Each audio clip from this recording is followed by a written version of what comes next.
joined live from our Pretoria studios with Ottilia Maunganidze from the Security Studies from Pretoria. Ottilia, thank you for joining us. What's your reaction to the ICC's withdrawal of charges against Kenyatta? I think the withdrawal of charges says a lot about the need for cooperation from states in order for the ICC to be able to do its work.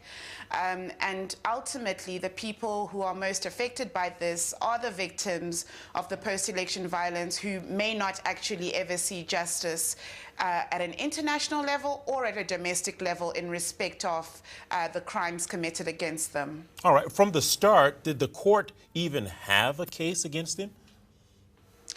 Well, the prosecution indicated that they did have a case against him and that they did have evidence, but over the past couple of years, we've seen a number of witnesses disappear and or recant their statements on the basis of intimidation.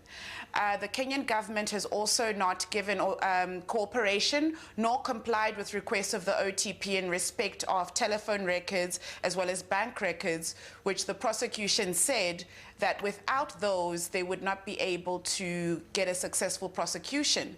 So I think it's quite difficult, as you know, on the outside looking in, to say whether the evidence that the prosecution had was solid enough without that, without the additional evidence that they needed from the Kenyan authorities. All right, now what does this all mean? What does this decision mean for the victims and for Kenyatta himself?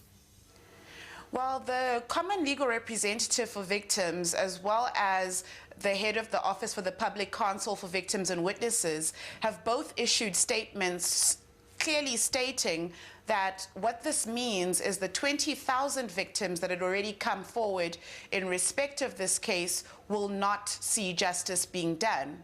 And what it means quite broadly in terms of international criminal justice is that the ICC will need to reevaluate how it deals with states, especially where they do not comply with requests for further assistance and evidence. All right.